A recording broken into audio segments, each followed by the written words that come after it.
Before I begin, here's a summary of the second part of the Venom movie series.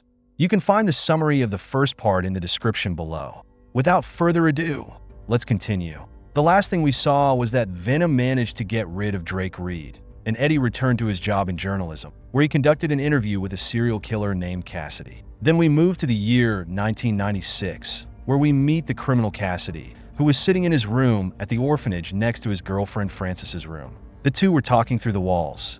We learn that Francis has superhuman powers, but she cannot control them. As a result, the police came to arrest her, and Cassidy goes crazy when the police arrive to take Francis away. He keeps banging on the glass and screaming. While she is in the police car, Francis uses her powers against the officers, emitting extremely powerful sound waves that no one can withstand. One of the officers is in severe pain from the sound and tries to resist, but he manages to shoot her in the eyes, allowing the police to capture her. She is then taken to a place designated for superheroes, where she is placed in a specially designed cell to prevent her powers from affecting her. Then we return to the present, where we see Francis, now grown up, with doctors wearing ear protectors to shield their ears. They bring her food and newspapers, but she grabs the newspaper first to check the news about her boyfriend, Cassidy. She discovers through the news that he has been sentenced to death. She becomes deeply sad and falls asleep while continuing to think about him. Then we move to the journalist Eddie, who was talking to Detective Mulligan. The detective asked Eddie to go and speak again with Cassidy, as Cassidy refused to speak with anyone else. The detective wanted to know from Cassidy where he had hidden the bodies of his victims. Eddie had no choice but to agree, and suddenly, Venom appeared, ready to eat the detective's head.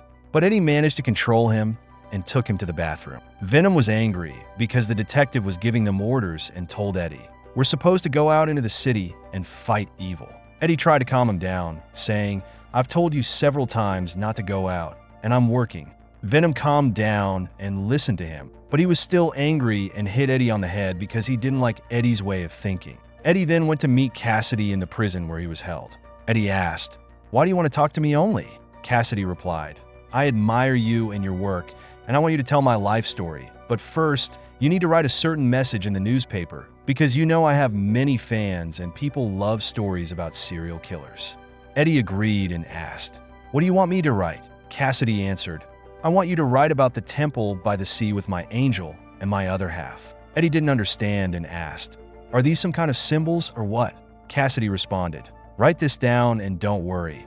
Then I'll tell you my life story." While Eddie was walking, Venom stopped him and said, "Look at these drawings on the walls." Eddie looked at the drawings, but didn't understand anything. When he left, Detective Mulligan asked, "Did you find anything?" Eddie replied, "Nothing. He didn't give me any useful information. It seems this will take time. If he tells me anything, I'll let you know." The detective believed Eddie's words, and then Eddie left. However, once he left, Venom drew all the drawings that were on Cassidy's cell walls. Eddie said, "I still don't understand anything." Venom then drew an island, and Eddie went online to find a picture of that island. It turned out to be a place where Cassidy buried the bodies of his victims. Immediately, Eddie informed the police, and they went to investigate the place and dig up the bodies. The detective was angry because Eddie had done what the police had failed to do. The court decided to issue a death sentence for Cassidy, as he was proven to be a serial killer and murderer. Cassidy was furious, while Frances screamed when she heard the news of her boyfriend's execution. Of course, this was all thanks to the journalist Eddie Brock. Eddie returned to his job successfully, and people started talking about him. Then we moved to Eddie and Venom at home, where Venom was annoyed because he was hungry and hadn't been eating people's brains. He said to Eddie, "I want to go out on the street.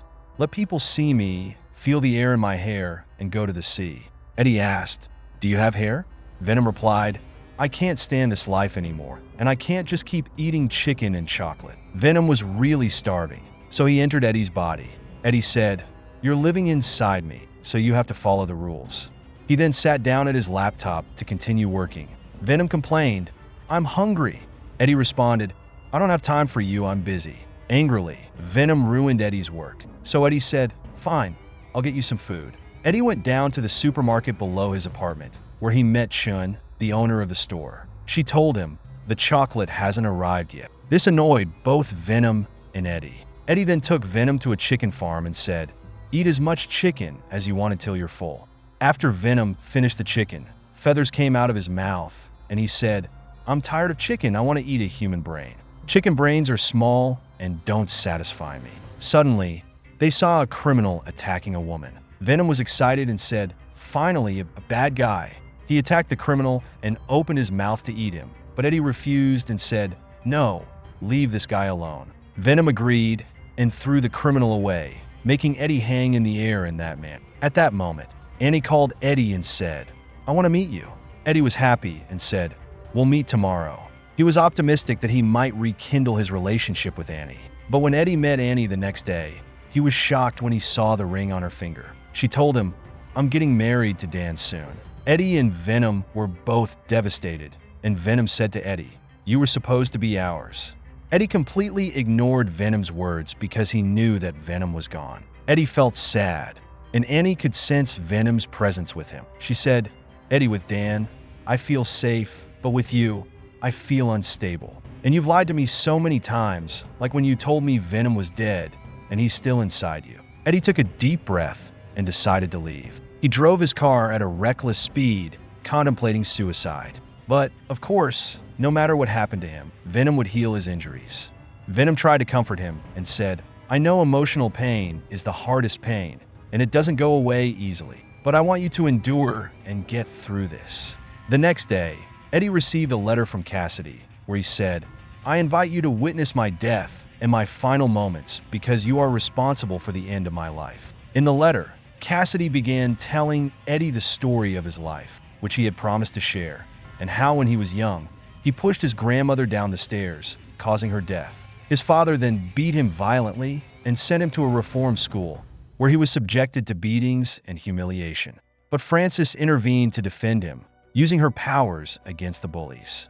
From that moment, Cassidy loved Frances deeply and considered her the only beautiful thing in his life. After reading the story, Eddie began thinking about attending Cassidy's execution.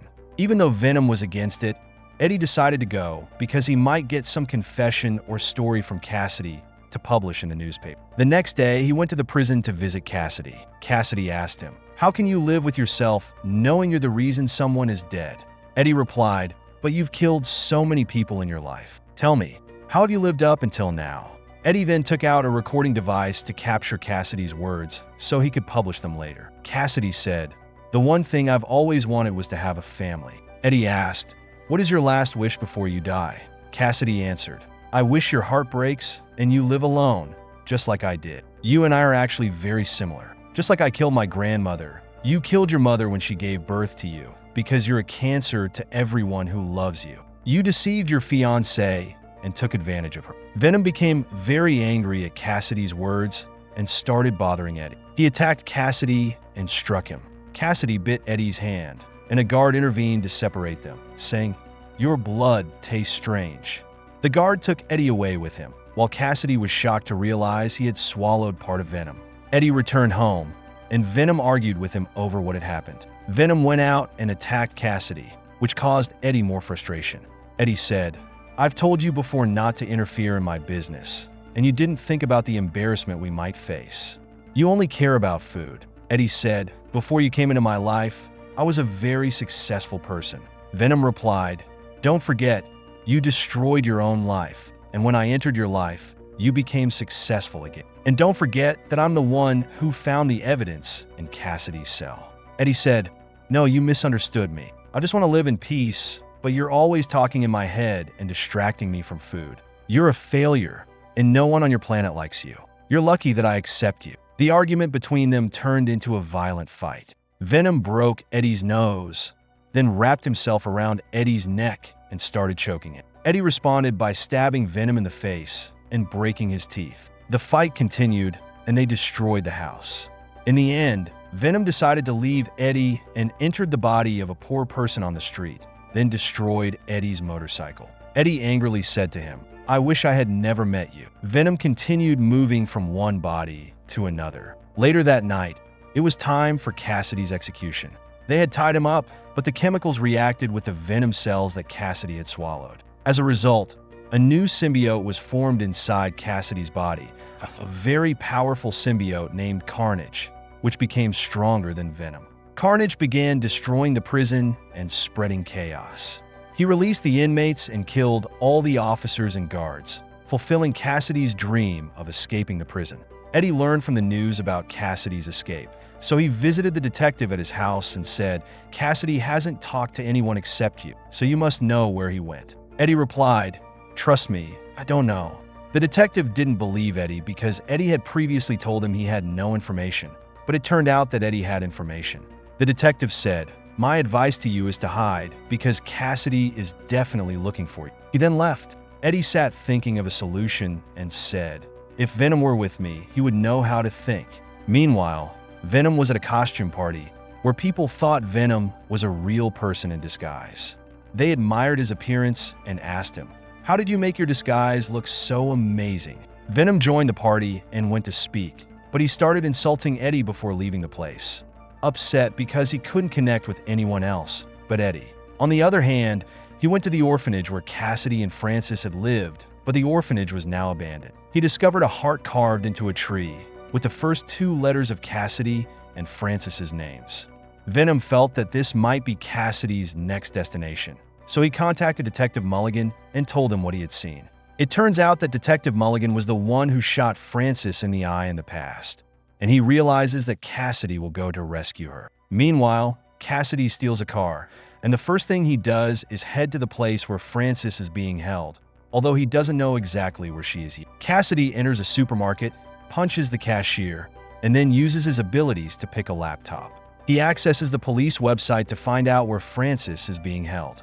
He takes the information and leaves to go there, where he kills all the guards and doctors and breaks open her cell. After many years, Cassidy and Francis meet again, and he drives her to the car, but the police arrive at the same time. Carnage begins to fight the police and destroys their cars. Francis decides to help them, using her sound waves to bring down the planes, but she didn't know this would hurt Carnage. Carnage turns angry, and Cassidy goes silent, realizing that Carnage is hurt by the sound. Carnage threatens Cassidy, saying, "If you do that again, I'll kill her." They then continue their escape in the car. Meanwhile, Venom goes to Chun, the supermarket owner under Eddie's house, and says to her, "I'm hungry." She recognizes him, while Venom keeps repeating that he's hungry.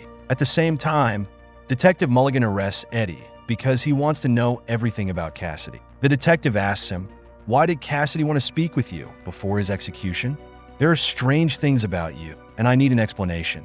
The news says that Cassidy had a strange red monster with him. Eddie realizes that when Cassidy bit his hand, the symbiote was born inside Cassidy's body. Eddie was unable to respond and asked to speak on the phone. Eddie made the call and asked Annie to come to him. When she arrived, she asked him what had happened, and he told her everything. He explained that Venom wasn't with him now and that he needed him to help set him free. He assured her that he was definitely at Chin's place because he only liked to eat. Annie agreed to help him, and she left with Dandy to Chin's place. When they arrived, she asked him, "Do you know where Venom is?" He answered, "No, I don't know," and Venom doesn't want to come back to Eddie because Eddie told him he didn't want to know him anymore. Annie began to sense Venom inside Chin's body and told him, "Come out, I want to talk to you." Venom emerged and said, "The problem Eddie is facing is his problem, and it has nothing to do with me." But Annie began to flirt with Venom and said, "You're the hero who will save Eddie. Look into my eyes and talk to me. I love seeing you while you fight." Venom was truly affected and agreed to help him. Meanwhile, Cassidy and Francis decided to get married, but each of them decided to kill a certain person. Francis wanted to kill Detective Mulligan because he had shot her eye in the past, while Cassidy wanted to kill Eddie because if it weren't for Eddie, he would have been executed. Also, Carnage declared his desire to kill his father, saying, "I want to kill Venom because now I am the only symbiote on Earth." After that, Annie returns to Eddie, and Venom appears inside her body. Venom successfully moves Eddie out of prison and escapes with him. However, Venom doesn't want to return to Eddie's body until he apologizes. Eddie initially ignores the matter, but then apologizes to Venom, saying, "I was a failure before I knew you, and you made me special. I am really sorry." Venom responds, "No, you must feel the apology from your heart." In the end, Venom forgives Eddie and returns to his body. On the other side, Detective Mulligan arrives at Eddie's house to arrest him again, but he suddenly faces Cassidy, who appears in front of him. Mulligan gets out of his car and raises the gun in his hand, but Carnage appears and grabs him. Francis enters Eddie's house and searches through his belongings, finding Annie's address, which she likes. She then strikes Dan and captures Annie, taking her with her. She gives her wedding invitation to Dan and asks him to deliver it to Eddie and Venom, telling him that they must come to save Annie. She then takes the invitation and leaves. Dan calls Eddie to tell him what happened, and they learn the location of the wedding that Cassidy and Francis will hold. Eddie and Venom hurry to the place, and their Carnage reveals himself, causing Venom to fear due to his immense strength. Venom says, "We must run, he's too powerful." But Eddie insists that they leave immediately because they are in danger. Venom eventually agrees and begins to appear again. The two run toward the location, preparing for the fight. Francis uses her power to try to hurt Venom, but this also hurts Carnage.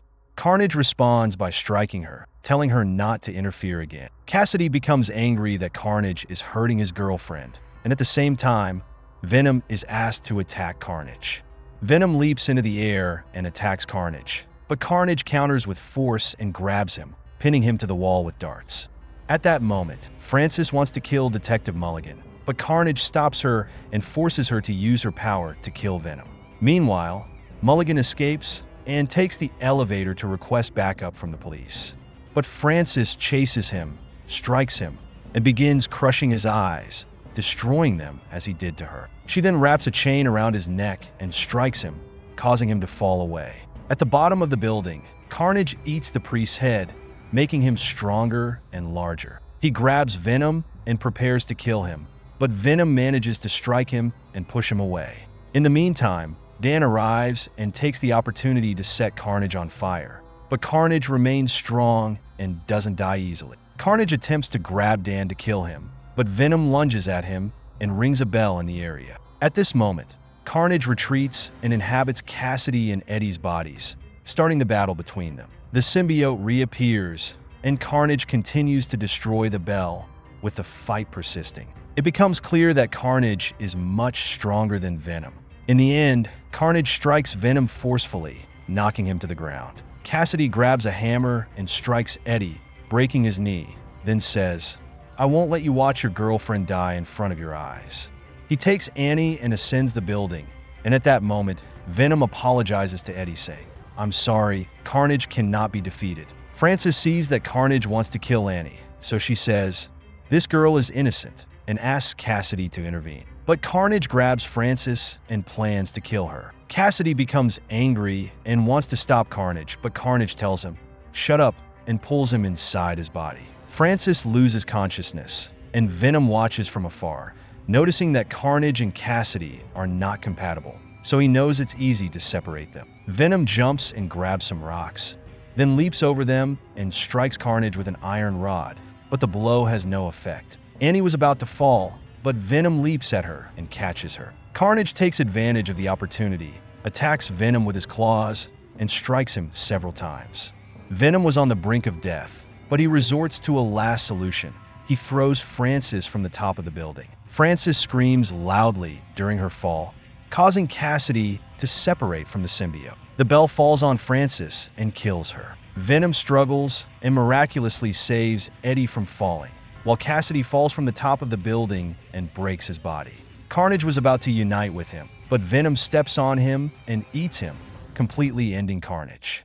Venom grabs Cassidy and eats his head. The police arrive at the scene, and the three heroes escape. Eddie says goodbye to Annie and Dan, then walks alone. We see Detective Mulligan with his glowing eye, and at the same time, Venom and Eddie sit together. Venom says to Eddie, "It's time for us to part ways," but Eddie replies, "No, we're destined to live together. I can't separate from you, and you can't separate from me." They go together and sit by the sea until things calm down, then return to bed, and suddenly the surroundings change. They transition to another world and see the news on TV talking about Peter Parker and that he's Spider-Man. Venom says to Eddie, "I want to eat Spider-Man's brain."